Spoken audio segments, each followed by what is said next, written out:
Welcome to another edition of Plenty in 20. As with every edition, this will be short, under 20 minutes, sharp, and full of practical, implementable ideas. This month, we're going to be talking about growing pains, and that really refers to any business going through growth and the challenges that come with it. We're specifically going to talk about founder-run businesses. And I'm not talking about micro businesses, family businesses, where you push the financial reports aside so you can put dinner on the table. I'm talking about businesses that have now reached that 50, 100, 200, 400, 800, 1,000 employee size. So they're significant organizations, but they still have those founder, those family potentially roots. My name's Simon Tyson. And over the last 35 years, I've worked with dozens of organisations of that kind and dozens of other organisations going through those growing pains, that growth. And I'm going to share some strategies with you today. So let's get into it. The first thing I'd like to talk about is when an organisation's all grown up, but still clinging on to adolescence. It's a little bit like when we become adults and we just can't stop listening to that mixed music track we created when we were 16, when we can't throw away that clothing item that was suitable for a 16-year-old but just looks silly now that we're an adult. This is what we see very often with these organisations. They're clinging on to the things that they grew up doing, the things that made them what they were when they were that age, but that are now holding them back. Let me be 100% clear. My message is not throwing all of that away. It's about selectively deciding what we keep and what we change to embrace the future. How we balance the tension between those two things, which I'm going to talk more about here. So it's between not losing, and I apologise for the typo on that slide. That should not say losing, but this is live for you. It's embracing that tension between what made the organisation what it is and what it must become, what it needs to be to embrace the future. How do we do those two things? How do we make sure that we don't sell our soul? Because there are certain things that made the organisation what it is that are critical. And there's some that are just an anchor. Now, if you want to hear this in a lot more detail, this month we're also releasing a podcast on the very same topic, and that runs for about 40 minutes. And obviously that gives me time to go into more detail. That's there if you want it. So what we find in these businesses that have grown, whether it came from a single founder, whether it came from a family, whether it came from 2 or 3 partners coming together with an idea, and they've grown and they've grown and they've grown, and we're now seeing these adult businesses with some adolescent hangovers. What we see are a lot of admirable businesses, but too often we see mediocre to moderate cultures. Now, don't take offence there. I'm going to come back to that because there is an upside that sort of sits alongside this. There's no upside to having a mediocre to moderate culture other than it's not a bad culture, but there is an upside that sits alongside this. What happens is we have this incredible loyalty, this incredible passion. The long-term people are often loyal to the founder or to the owners, more so or equally so as they are loyal to the business itself. But there's a whole bunch of frustrations because with being that type of business, there's often things that are not dealt with. There's things that are dragged forward from the past, systems, ways of doing things, people who do certain stuff in certain ways that used to be fine. We used to be able to work around that and it might have even been positive. But today, it's just a hindrance. And so there's often a lot of frustration around this blend of things, this tension between the old timers who say, you're killing what we've always been. We used to be like a family here. And the more new arrivals who are saying we can't be anchored in the past, we can't be successful operating this way. And again, that tension is great if we deal with it properly. More on that later. So all of that frustration, all of these things that are unresolved because there's so much loyalty both ways in the business that sometimes management are not dealing with issues amongst some of the staff. That can lead to a mediocre to moderate culture. But sitting alongside that, really interestingly, is that we see these businesses outperforming their culture. So when I do a culture survey for an organisation and I look at the causal factors, the things that sit beneath the culture, it's really easy to look at those and predict what the culture will look like when we measure it. There's a really strong correlation. One of the biggest, not a complete exception, but there's a lower correlation when we look at founder-run businesses, family businesses, 2 or 3 partners came together running a business, that sort of dynamic. There's quite a significant gap sometimes between the underlying factors and the culture. They're outperforming the culture because of the passion, because of the connection, because of the loyalty. But it's coming at a huge price. And that price can be, first of all, it's not sustainable. Secondly, it means the business is much, much less adaptable. And thirdly, it's like an engine that's revving way too high for the speed it's going. If with that many revs, you could actually achieve so much more. And often it's not that difficult. It does mean letting go of some things, challenging some things that have become entrenched. But with a fairly short amount of time, you can start to shift that. And I'm going to give you some tips today around what that might look like. First of them is don't take a chance on the outcome of the tension in defining your culture. So often in these family-run businesses, these founder-run businesses, I should say, we see this tension, as I said, between the old people and the new people, between what made us what we are and the modern dynamics, between being a family and being a corporate.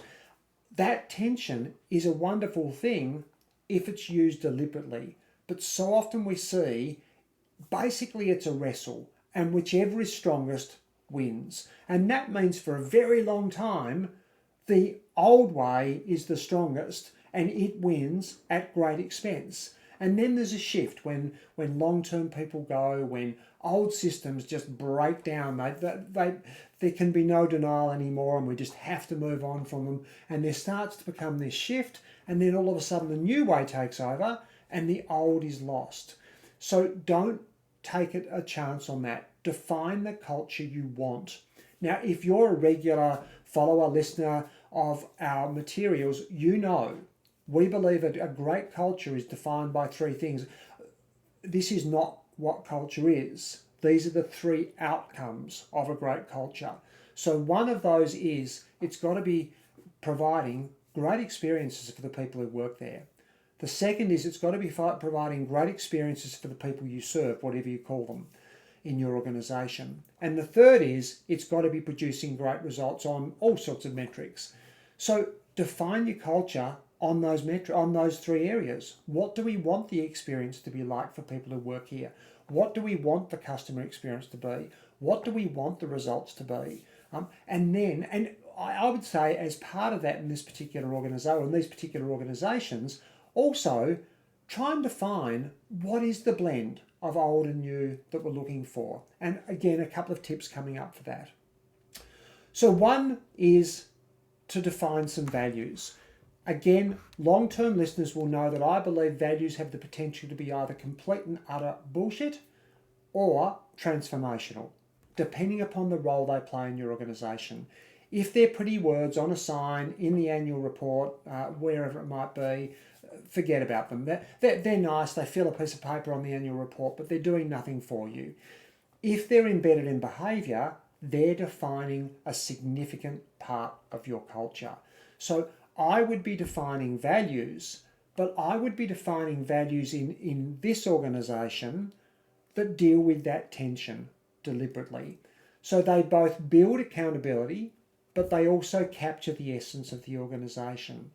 The best example I can give you of this is an organisation we worked with to help them set their values, a family-run business, so a founder-run business started by 2 friends. One of those friends bought the other one out.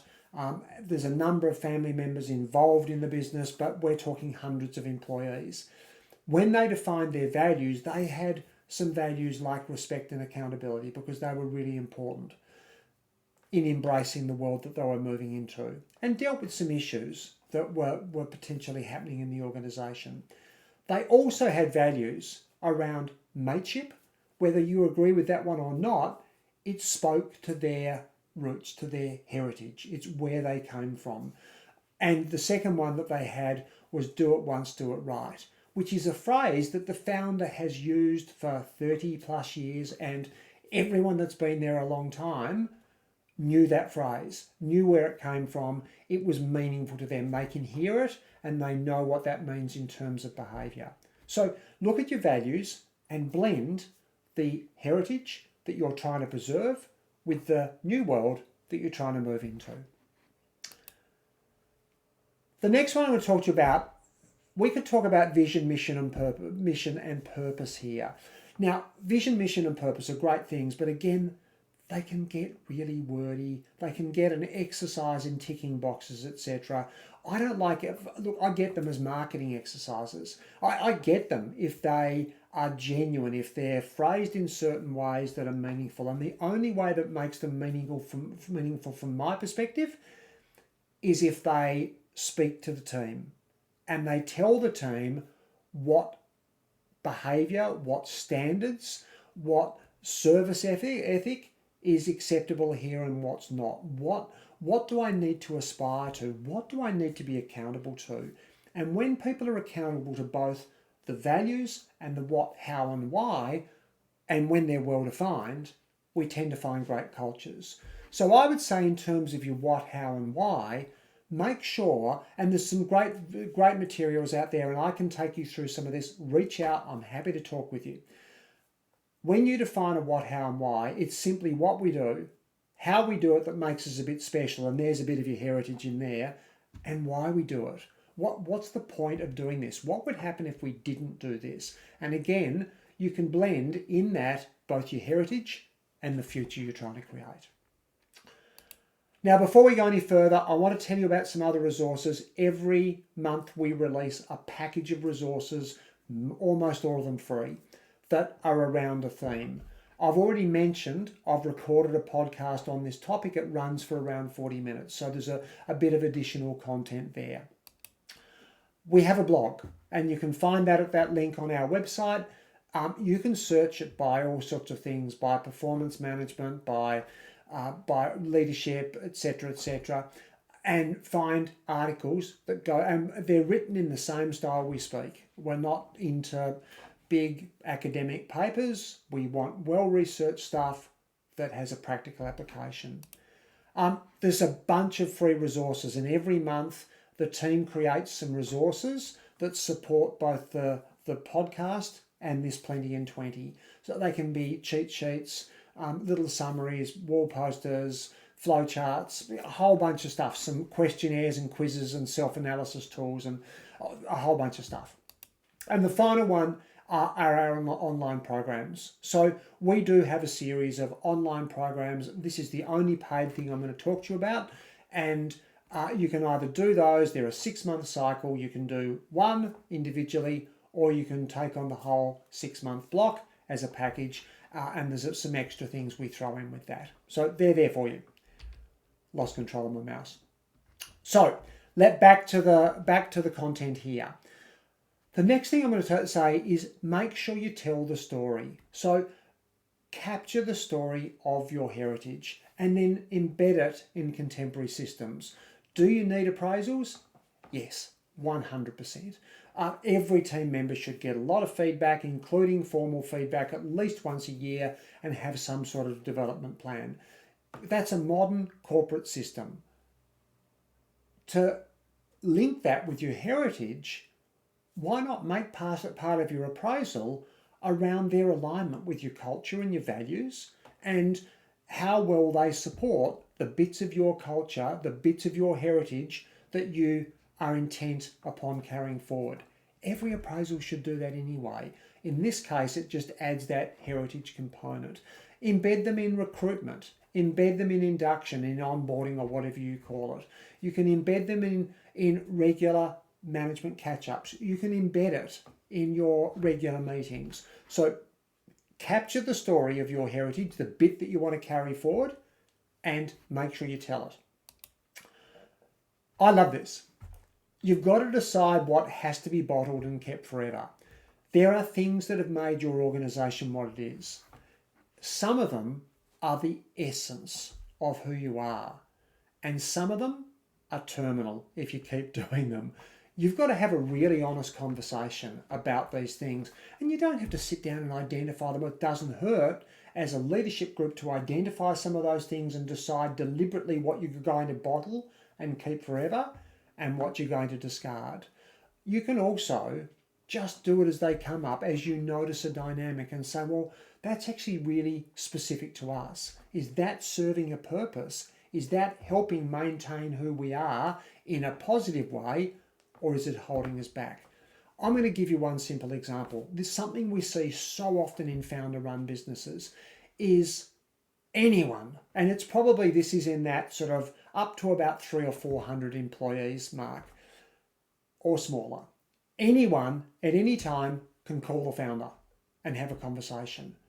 That's a lovely thing, but gee, it causes some problems because sometimes the founder doesn't know what's been said to them by another manager or 2 or 3 managers in between. Sometimes that person's using it to escape accountability.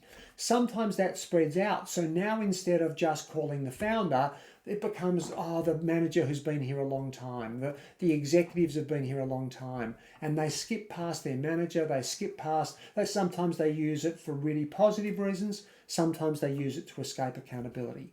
What's it doing for you? If you've got that dynamic, are you going to bottle it and keep it forever, or are you going to move on from it? Those are the sorts of things I mean. Accountability is massive, and there is no escaping this. In founder-run businesses, we find accountability is very often much lower. And it's because of that loyalty going in all directions, and sometimes it's misplaced. Sometimes what it's concealing is that in founder-run businesses, you've got people taking the piss. You've got people who think they're untouchable because they've been there for a long time, because they've always been treated in such a supportive way. I'm not suggesting get rid of the supportive. I am suggesting don't do it at the expense of accountable. So my basic balance here is we have to hold people accountable to reasonable standards of behaviour and performance. If they're not showing you the loyalty in return, then they're taking the piss. If it's a one-way street, they're taking the piss. If they're doing their best and struggling with it, support them to get there. But lack of accountability is costing a lot of founder-run businesses a lot of money, a lot of their best people because they get frustrated and leave, a lot of effort, a lot of customers. Letting go is really, really important. So what happens very often is that senior managers, there's a gap opens up as the business grows. So the senior management's sort of here, and you've got the next level, and this gap, that worked at 50 people, at 80 people. And then the gap grows. And now we've got 300 people, and we've got this gap in between. So someone has to grow into that gap. What we find 99% of the time is the senior managers move down into that gap, rather than expecting that next level of manager to move up into it. Again, this is founded on loyalty. The managers who got you to 50 people and that size business may not have the capacity to move up into that gap and take you that next phase of growth. So sometimes we've just got to let go. We've got to give people the opportunity to step up. They can't step up if you're all over the stairs. So give them the opportunity to step up, and they'll soon find out whether they're able to do that. Very often they can, but they're going to need your support. But first of all, they've got to have the opportunity. My final, I think this is my final one for for this session, and I need to wrap it up because we're coming close to time, is the grapevine won't cut it. There's 2 dynamics that really happen as an organisation starts out from that founder. One is the founder manages by running around. And then when they get a bit bigger, they manage by running around faster. And then when they get a bit bigger, it doesn't matter how fast they run around, they can't manage everything. So they have to be prepared to let go, as we said on the previous slide. And that means people stepping up. The other one is, in the early days, the grapevine was where it was all at. We didn't need fancy communication systems because the grapevine did it. It just, people heard, but just by being around. The bigger you get, the less effective the grapevine is. It's amazingly effective in getting stuff out there.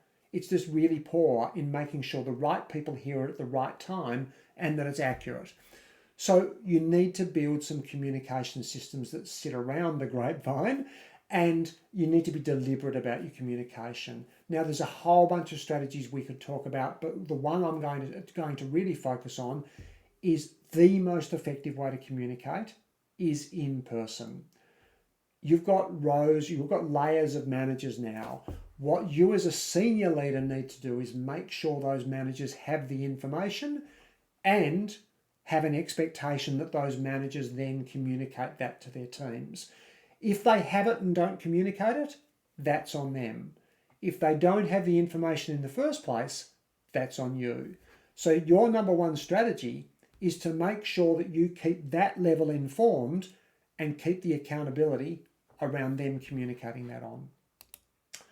I apologise. One final slide. People management systems are critical. And very often in organisations that have grown from these beginnings, we find that there's a sort of this aversion to things like onboarding processes, like appraisals, etc. So my suggestion here is you've got to embrace them. You can't afford to have people holding you back on those and resisting them. I dealt with an organisation recently where there's some people refusing to use the new payroll system, so they submit their pay on a piece of paper each week, their timesheet. My advice there is don't get caught in limbo. Try and embed the soul of the organisation in the systems, but don't get caught in limbo. Make a decision and commit to the decision. And in that circumstance, my advice to that organisation is don't pay them. Until they learn to use that system, or until they know how to use it, until they're willing to, don't pay them. They haven't submitted a timesheet. I apologise again, that leads into this slide here. Beware the limbo of being caught in between two places. Don't be half one thing and half the other in any of your systems. So as whether it's people management systems, financial systems, POS systems, whatever it might be, if you have made the decision to move forward with something and this is the position you're going to take, then that's the position you're going to take. Don't take that for the people who are willing to embrace it, but then sort of tolerate the ones who aren't. If that's the way the business is now operating to embrace the future, that's that position. You will not make everyone happy. Hopefully you'll make some people happy. You'll get people who accuse you of selling your soul and forgetting that you're a family and all that sort of stuff. That's inevitable no matter what you do. So do it by being deliberate in the process. Okay, there we go. I thought I had another slide there. So, thanks very much for watching. Please just take a few seconds to review us on Google. It helps people find us. If you love what we do, then share that with other people. It helps them, it helps us. Some stars are great. A couple of words are even better. See you next episode.